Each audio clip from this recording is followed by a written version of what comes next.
আলিফাদের বাড়ির সামনে দাঁড়িয়ে ইফতি। সে এক নাগারে ফোন দিয়েই চলেছে আলিফাকে, কিন্তু মেয়েটা ফোন ধরলে তো অসহ্য রকম বিরক্ত হয়ে যে ইফতি কি করবে ভেবে পায় না। শেষে না পেরে আলিফার ছোট বোন আহিয়াকে ফোন লাগালো ইফতি। একটু পরেই ফোন রিসিভ হলো ওপাশ থেকে। ইফতি গম্ভীর স্বরে বলে, হ্যালো আইয়া, আমি তোমার দুলাভাই বলছি। আহিয়া আচানক এমন একটা শুনে ভরকে গেল। অবাক সুরে প্রশ্ন করে, দুলাভাই মানে? দুলাভাই মানে তোমার একমাত্র বোনের জামাই হব আমি, সেই হিসেবে তো আমি তোমার দুলাভাই হব, তাই না? এখন বলো, এই মাথা মোটা মেয়েটা কই? আহিয়ার অবাকের রেশ এখনো কাটেনি, তাও আর বেশি কিছু প্রশ্ন করলো না। বোনটার ইদানিং কি জানি হয়েছে, দিনের প্রায় 24 ঘন্টা রুমবন্দি হয়ে থাকে। কারণটা পুরো না বুঝলেও একটু আধটু বুঝেছে আহিয়া। তাইও বলে, আপু তো নিজের রুমে। ইদানিং আপুর না জানি কি হয়েছে, কারো সাথে কথা বলে না, সারাদিন রুম বন্দি হয়ে থাকে। দীর্ঘশ্বাস ফেললো হিফতি। বলে, তোমাদের বাড়িতে এখন কে কে আছে? আব্বু অফিসে, আম্মু স্কুলে। আপাতত বাড়িতে আমি আর আপু ছাড়া কেউ নেই। বেশ, আমি তোমাদের বাড়িতেই আসছি, গেট খুলে দিও কলিং বেল বাজালে। আচ্ছা ভাইয়া। ইফতি ফোন কেটে সোজা আলিফাদের ফ্ল্যাটে চলে গেল। কলিং বেল বাজাতে আহিয়া এসে দরজা খুলে দিল। ইফতি দুটো চকলেট দিল আহিয়াকে। খুশি হয়ে আহিয়া বলে, ধন্যবাদ ভাইয়া। মেনশন নট, আমার একমাত্র শালিকার জন্য এইটুকু কিছুই না। তা আমার বউটা কোন রুমে? আমার সাথে আসুন ভাইয়া। আহিয়া ইফতিকে নিয়ে আলিফার রুমের সামনে গেল। 2-3 বার রুমের দরজায় নক করলো, কোনো জবাব এলো না। এদিকেই রুমের ভেতরে শুয়ে থাকা আলিফা প্রচন্ড বিরক্ত হয়ে আছে। এভাবে বারবার দরজায় নক করায়। শেষে না পেরে বিরক্ত হয়ে বলে, কি সমস্যা? দরজা ধাক্কাধাক্কি করার মানে কি? আপু দরজাটা খুলো, একটু দরকার আছে। আমার বাথরুমের লাইট জ্বলছে না, আমি গোসল করব। আপু দরজাটা খুলো। আলিফা বিরক্ত হয়ে বিছানা থেকে উঠে দাঁড়ালো। তারপর গিয়ে দরজা খুলে দিল। আলিফা দরজা খুলতে দেরি, হুড়মুড় করে ইফতি রুমে প্রবেশ করতে দেরি নেই। ইফতি আলিফাকে টেনে রুমের ভেতরে হেনে দরজা আটকে দিল। এদিকে একটা ঘরে ছিল আলিফা। আচমকা ইফতিকে দেখে কি রিয়েকশন দিবে প্রায় ভুলেই গিয়েছিল। একটু পর সবটা বুঝতে পেরে চেঁচিয়ে উঠে আলিফা, আপনি আপনি এখানে কেন? আর আমার রুমে ঢোকার পারমিশন কে দিয়েছে? ইফতি গিয়ে সোজা আলিফার বিছানায় বসে পড়ল। ভাবলেশীন ভাবে বলে, আমার বউয়ের রুমে আমি প্রবেশ করব, এতে কারো পারমিশন নেওয়া দরকার আছে নাকি? ইফতির মুখে বউ ডাক শুনে কেমন যেন লাগলো আলিফার। কেঁপে উঠল মনটা কেমন যেন। তাও সেদিকে ভ্রুক্ষেপ করলো না আলিফা। রুক্ষ কণ্ঠে বলে, কে বউ? কি বলছেন আপনি? মাথা ঠিক আছে আপনার? মুখে লাগাম টানুন। আমার মাথা ঠিকই আছে, শুধু তোমার মাথায় গোবরে ঠাসা, তা বেশ বুঝতে পারছি আমি। প্রচন্ড রাগ লাগছে আলিফার। বলা নেই কয়া নেই হুট করে হাজির হয়েছে এই লোকটা। এখন আবার কি সব উল্টাপাল্টা বকবক করছে। এমনিতেই ইফতিকে দেখেই কান্না পাচ্ছে হালিফার। অনেক কষ্টে নিজেকে সামনে রেখেছে। হালিফা বলল, দেখুন, এখন আমি ঝগড়ার মুডে নেই, প্লিজ চলে যান আপনি। ইফতি উঠে দাঁড়ালো। হালিফার কাছে এসে আলিফার এক হাত ধরে টেনে নিজের কাছে আনলো ও। তারপর হালিফার একটা হাত আলিফার পিঠের পিছনেই মুচড়ে ধরলো। ব্যথায় কোকিয়ে উঠলো আলিফা। ইফতি দাঁতের দাঁত চেপে বলে, কি সমস্যা তোমার? ফোন ধরছো না কেন? আমার ভালোবাসি আমি তোমায়, বোঝো না কেন এইটুকু? আমি জানি তুমি বোঝো, তবুও কেন এমন করছো? তুমি আমায় ভালোবাসো আমি জানি, তাও কেন এত দূর দূর করছো আলিফা? আমার মাথা খারাপ করো না আলিফা, পরিণাম খুব খারাপ হবে। আজ এইটুকুই বললাম, পরবর্তীতে আবার এমন করলে এর থেকে বেশি করব আমি, তাই সাবধান। ছেড়ে দিল ইফতি হালিফাকে। তারপর চলে যাওয়ার জন্য আগ্রসর হলো। এদিকে ইফতির মুখে ভালোবাসি শুনি সারা শরীরে কাঁপছে আলিফার। হাচমকা আবারও ইফতি ওর সামনে আসে। আঙ্গুল উঁচিয়ে শাসানোর স্বরে বলে, নেক্সট টাইম যেন আমার ফোন প্রথমবারই রিসিভ হয় আলিফা, আর তৈরি হয়ে থেকো আমার বউ হবার জন্য। ইফতি এগিয়ে গিয়ে ভালোবাসার পরশ এঁকে দিল আলিফার কপালে। সর্বাঙ্গ কেঁপে উঠল আলিফার। আবেশে চোখ জোড়া বন্ধ হয়ে গেল। সময় নিয়ে চোখ খুলতে আশেপাশে কোথাও দেখতে পেল না ইফতিকে। একটু আগে কি বলে গেল লোকটা? তৈরি থাকতে আর বউ হওয়ার জন্য? কি করবে লোকটা? কি করতে চাইছে? লোকটার বউ হবে তো ফিহা, তাহলে ওকে তৈরি হওয়ার কথা বললো কেন? উফ, মাথাটা আর চলছে না আলিফার। ধাপাস করে বিছানায় শুয়ে পড়লো। হেলোমেলো ভাবে রাস্তায় হাঁটছে আরাবি। জীবনের মোড় যেন এক নিমেষেই বদলে গেল ওর। হঠাৎই একটা দমকা হাওয়া এসে এলোমেলো করে দিয়ে গেল ওকে। জীবনেও যেটা কখনো ভাবতে পারেনি আরাবি আজ ওর সাথে সেটাই হলো। যাকে ছোট থেকে নিজের পরিবার বলে জেনেছে তারা নাকি ওর পরিবার না। যাদের ছোট থেকে আম্মু আব্বু ডেকেছে তারা ওর বাবা মা না। যে বাবার বুকে মাথা রাখলেই জগতে শান্তি পেয়ে যেত আরাবি, আজ থেকে আর সেই মানুষটার মুখ দেখতে পারবে না ও। যাকে ভাই বলে জেনে এসেছে, যেই ভাই তার মাথায় হাত রাখলে ভরসা পায় আরাবি, আজ থেকে আর তাকে ভাই বলে ডাকতে পারবে না। মায়ের মমতা ছোট থেকে যেটুকুই পেয়েছে ও, আজ থেকে তার কিছুই পাবে না। সব সব কিছু হারিয়ে ফেললো আজ আরাবি। কিছুই রইল না ওর। হেতিম ও আজ থেকে। না না, আজ থেকে না, হেতিম তো ছোট থেকে। সে তো বাবা বলে এতদিন জেনে এসেছে যে লোকটাকে, সেই লোকটাকে আশ্রয় দিয়েছে, ভালো জীবন দিয়েছে। না হলে যে জীবনটা ওর কেমন হতো মাথায় আসতেই শরীর কেঁপে উঠছে ওর। সে আজীবন কৃতজ্ঞ থাকবে ওই মানুষটার উপর। আরাবি দিশেহারা পথিকের মতো গন্তব্যহীন হাঁটছে। চোখের জলে ঝাপসা হয়ে আসছে দৃষ্টি। হঠাৎ জানের কথা মনে পড়ল আরাবি।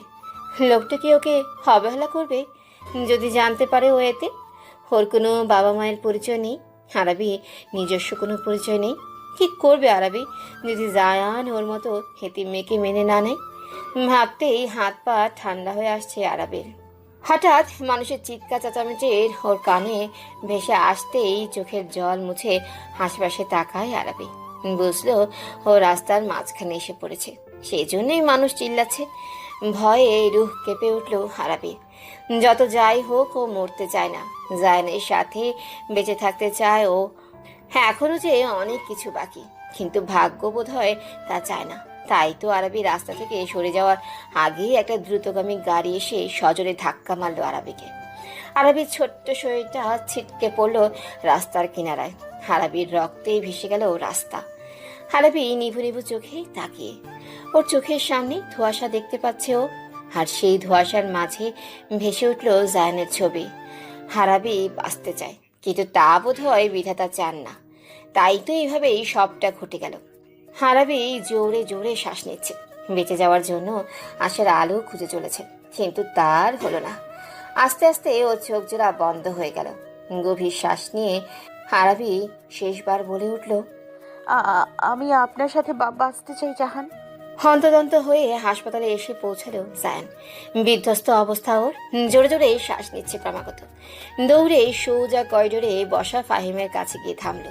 ফাহিম জায়ানকে দেখেই উঠে দাঁড়ালো। জায়ান অস্থির গলায় বলে, আরবি আরবি কোথায়? ফাহিম যথাসম্ভব নিজেকে সামলে রেখেছে। ও ভেঙে পড়লে কিভাবে হবে, বাকিদের সামলাবে কে তাহলে? ফাহিম বলল, আরবিকে ওটিতে নেওয়া হয়েছে। জায়ান ধরা গলায় প্রশ্ন করে, ওর অবস্থা এমন কিভাবে হলো ফাহিম? ও তো তোমাদের বাড়ি গিয়েছিল, আমি নিজে ওকে বাড়িতে দিয়ে এসেছিলাম, বলেছিলাম বিকেলে আমি নিতে আসবো। তাহলে ওর অ্যাক্সিডেন্ট কিভাবে হলো? আমি জানি না ভাইয়া, শুধু জানি কোচিং থেকে ফেরার সময় দেখি রাস্তায় অনেক ভিড়। আমি বাইক থেকে নেমে ভিড় ঠেলে গিয়ে দেখি আমার বোনটা রক্তাক্ত অবস্থা রাস্তায় পড়ে আছে। দ্রুত ওকে নিয়ে হাসপাতালে এসে পৌঁছাই, এরপরেই আপনাকে ফোন দিয়ে জানাই। ধপ করে চেয়ারে বসে পড়ল জায়ান, দুহাতে মুখ ঢেকে ফেললো।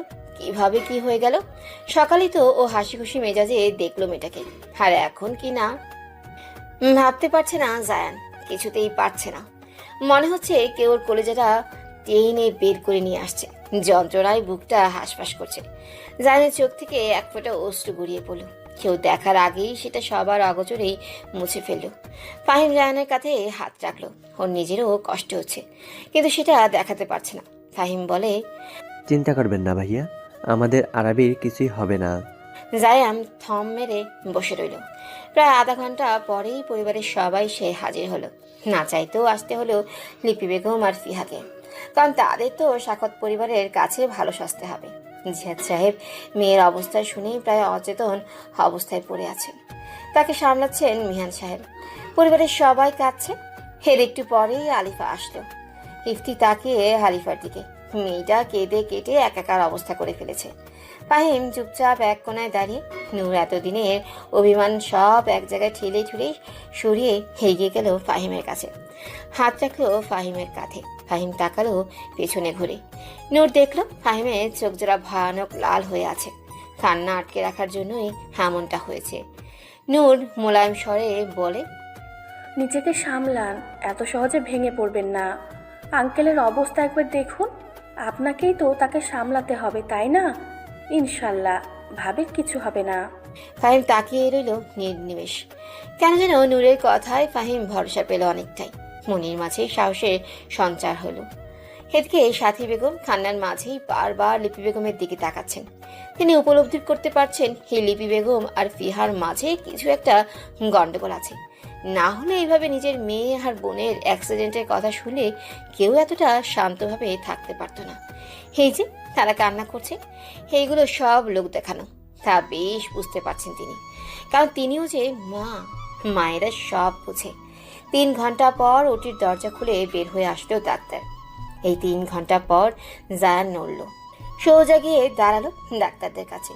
তার কাপা গলায় প্রশ্ন করলো, ডক্টর, ওর অবস্থা কেমন এখন? ডাক্তার বলেন, পেশেন্টের অবস্থা অনেক ক্রিটিক্যাল।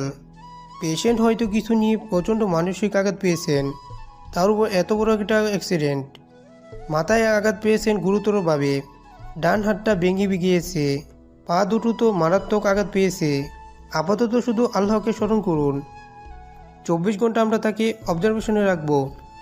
24 ঘন্টার পর জ্ঞান না ফিরলে পর্যন্ত কিছু বলতে পারছি না। সব শুনেই জায়ান বাকরুদ্ধ হয়ে যায়। কি হয়ে গেল এসব? যেখানে ভালোবাসার মানুষটার সামান্য কষ্টও জায়ান সহ্য করতে পারে না, আজ তো মানুষটার গোটা শরীরটা আঘাতে জর্জরিত। ছেলের অবস্থা দেখে এগিয়ে আসলেন নিহান সাহেব। ভরসা দিয়ে বলেন, বৌমা ঠিক হয়ে যাবে বাবা। জায়ান যেন বাবাকে পেয়ে নিজেকে সামলাতে পারল না, বাবাকে জড়িয়ে ধরল। নিহান সাহেব তার ঘাড়ে আভাস পেলেন কিছু উষ্ণ জলের। তিনি বুঝলেন ছেলে তার নিঃশব্দে কাঁদছে। তিনি ছেলের পিঠে হাত বুলিয়ে দিলেন, বললেন, ভেঙে পড়িস না বাবা, তুই এমন করলে কি হবে? বৌমার খেয়াল তো তোরই রাখতে হবে। ওকে তাড়াতাড়ি ঠিক হতে বলো বাবা। ওকে এই অবস্থায় আমি দেখতে পারছি না, সহ্য হচ্ছে না আমার। ধৈর্য ধর বাবা, সব ঠিক হয়ে যাবে। এদিকে মেয়ের শরীরের এই অবস্থা জেনে উঠে দাঁড়ালেন জিহাদ সাহেব। তিনি আজ আর তার হিতাহিতে জ্ঞানে নেই। সোজা হেঁটে গেলেন লিপি বেগম আর ফিহার কাছে। বিনা বাক্যে সজোরে চড় মেরে দিলেন লিপি বেগমের গালে, তারপর ফিহাকে। হঠাৎ জিহাদ সাহেব এমন করায় চমকে উঠল সবাই। ফাহিম দ্রুত পায়ে এগিয়ে আসলো, কাঁপতে থাকা জিহাদ সাহেবকে জড়িয়ে ধরে সামলে নিল। এদিকে লিপি বেগম অবাক হয়ে বলেন, তুমি আমায় মারলে? এই কথায় যেন আরো রেগে গেলেন জিহাদ সাহেব। তাতে দাঁত চেপে বলেন, হ্যাঁ মারলাম, কিন্তু মন ভরলো না, আরো মারতে ইচ্ছা করছে। তারপর ফিহার দিকে তাকিয়ে বলে, আর তুই, আমার ঘৃণা হচ্ছে নিজের প্রতি, এটা ভেবে যে আমি তোর জন্মদাতা। জন্মের সময় তোকে মেরে ফেললেই ভালো ছিল। তোর মতো কুলাঙ্কার সন্তান যেন আল্লাহ কারো ঘরে না দেন। বাবা, চুপ, বাবা ডাকবি না তুই আমায়। আমি তোর বাবা নই। আজ থেকে আমার 2টো সন্তান, তুই আমার জন্ম মৃত। ফাহিম এতক্ষণে মুখ খুলল। কি হয়েছে বাবা, কেন এমন করছো তুমি? ফাহিমের থেকে সরে আসলেন জিহাদ সাহেব, বলেন, কেন এমন করছি জিজ্ঞেস কর তোর মায়ের কাছে, কেন এমন করছি। ফাহিম তাকালো ওর মায়ের দিকে। মা, লিপি বেগম গালে হাত দিয়ে কাঁদছে। জিহাদ সাহেব রাগী গলায় বলেন, ওদের জন্য, শুধুমাত্র ওদের জন্য আমার মেয়েটার এই অবস্থা হয়েছে আজ। কেন আমি আমার মেয়েটাকে আটকালাম না, ওকে বুকের মাঝে আগলে নিলাম না? আমার মেয়েটা আজ মৃত্যুর সাথে লড়ছে শুধুমাত্র ওদের জন্য। ফাহিম, ওদের বল আমার চোখের সামনে থেকে সরে যেতে। সহ্য হচ্ছে না ওদের আর আমার। জায়ান এতক্ষণ চুপ থাকলো, এইবার আর পারল না। আরবের এই অবস্থা কেন হয়েছে তা ওকে জানতেই হবে। আর সেই কারণের পিছনে যে ওই মহিলা আর মেয়ের হাত আছে বেশ বুঝতে পারছে জায়ান। ওদের অনেক আগে থেকেই সন্দেহ করতো জায়ান, কিন্তু পাকাপোক্ত কোনো কিছু চোখের সামনে না পড়ায় কিছু বলতে পারতো না। তবে আজ আর জায়ান পিছপা হবে না। ওর কাঠগোলাপের এমন অবস্থা যেই করেছে বা যার কারণেই হয়েছে, তাদের কাউকেই ছাড়বে না ও। সে যেই হোক না কেন, কাউকেই রেহাই দিবে না ও। ঠিক যতটা কষ্ট ওর কাঠগোলাপ পেয়েছে তার থেকে 4 গুণ বেশি ভুগবে তারা। জায়ান এগিয়ে গেল জিহাদ সাহেবের কাছে, তারপর গম্ভীর গলায় বলে, বাবা, আজ আরবির জন্য হলেও আমার সবটা সত্যি সত্যি বলুন বাবা। আমি সব জানতে চাই, কি কারণে আজ আরবির এই অবস্থা হয়েছে। আমি সব জানতে চাই। জিহাদ সাহেব জানের প্রশ্ন শুনে একটুও ঘাবড়ালেন না। অনেক হয়েছে, হার লুকাবে না কারো কাছে কিছু, সব সত্যি বলে দিবে। হোক সে আরবির জন্মদাতা না, তাই বলে কি সে আরবি তার মেয়ে না? আরবি তার মেয়ে, কিন্তু আজ এই অমানুষ দুটোকে শাস্তি দেওয়ার জন্য হলেও সবাইকে সত্যি বলতেই হবে আজ তাকে। জিহাদ সাহেব বড় করে শ্বাস নিলেন, তারপর কাপা গলায় বলে ওঠেন, আরবি আমার আসল মেয়ে না, দত্তক নিয়েছি আমি ওকে। ও আমার পালক মেয়ে। জিহাদ সাহেবের এই মুখে এই কথা শুনে যেন সবাই আকাশ থেকে পড়ল। বিস্মিত দৃষ্টিতে সবাই তাকিয়ে, কিন্তু সবার মাঝে জায়ানের কোনরূপ প্রতিক্রিয়া দেখা গেল না। জায়ান পুরো নির্বিকার। ও শান্ত গলায় বলে, সবটা জানতে চাই আমি বাবা, আমাকে সবটা বলুন। জিহাদ সাহেব বেশ অবাক হলেন। কি আশ্চর্য ব্যাপার, এমন একটা ভয়ানক সত্যি কথা তিনি বলে দিলেন, অথচ জায়ান তা শুনেও শান্ত হয়ে আছে। ঠিক কিভাবে? তবে তিনি আর মাথা ঘামালেন না, দীর্ঘশ্বাস ফেলে বলা শুরু করলেন, অফিস ছুটির পর বাসায় ফিরছিলাম, হঠাৎ দেখি রাস্তার পাশে ময়লার স্তূপের পাশে কাউকে বাচ্চা হাতে দাঁড়িয়ে থাকতে দেখে অবাক হয়েছিলাম। তার থেকে বেশি অবাক হয়েছিলাম যখন দেখলাম লোকটা বাচ্চাটাকে সেখানের ময়লার মাঝে রেখে চলে যাচ্ছিল। আমি দ্রুত মোটর সাইকেল টান দিয়ে লোকটার কাছে যাই, গিয়ে জিজ্ঞেস করি কেন এমন করলেন তিনি, কেন এই নবজাতক বাচ্চাটাকে এভাবে ফেলে রেখে গিয়েছেন। লোকটা বলে তিনি কিছুই জানেন না, তাকে শুধু টাকা দেওয়া হয়েছে এই কাজের জন্য, ব্যাস। আমি আর কিছু বললাম না লোকটাকে। সেখান থেকে ফিরে এসে বাচ্চাটার কাছে এসে দাঁড়ালাম, বাচ্চাটাকে দ্রুত কোলে তুলে নিলাম। কি নিষ্পাপ তার চাহিনি, কি নিষ্পাপ মুখশ্রী। এমন মায়াবী পুতুল বাচ্চাকে কেউ কি করে এভাবে ফেলে আসার কথা বলতে পারে। সেদিন তীব্র শীত ছিল, বাচ্চাটার গায়ে পাতলা একটা কাঁথা ছাড়া আর কিছুই ছিল না, অথচ বাচ্চাটা কি সুন্দর তার ফোকলা দাঁতে আমাকে দেখে হাসছিল। ওর নরম ছোট ছোট হাত দুটো দিয়ে আবার হাতের আঙুল মুঠোয় পড়ে নিয়েছিল, মায়াময়ী ডাঙর ডাঙর চোখ দিয়ে আমাকে দেখছিল। আমার অন্তর নাড়া দিয়ে উঠল। অনেক আগে থেকেই মেয়ে সন্তানের অনেক শখ ছিল আমার, কিন্তু ফাহিম হবার পর কিছুতেই লিপি কনসিভ করছিল না। তাই বাচ্চাটাকে দেখে তৎক্ষণাৎ সিদ্ধান্ত নিলাম, আজ থেকে ও আমার মেয়ের পরিচয় বড় হবে, আমি হব ওর বাবা, আর ওই বাচ্চাটাই আমার মেয়ে, আমার আরাবি। সেদিন রাতে আরাবিকে বাসায় নিয়ে আসলাম। লিপি দেখে সেদিন কিছুই বলল না। ওকে সবটা বলার পর ও নিজেও আরাবিকে আদর স্নেহ করত।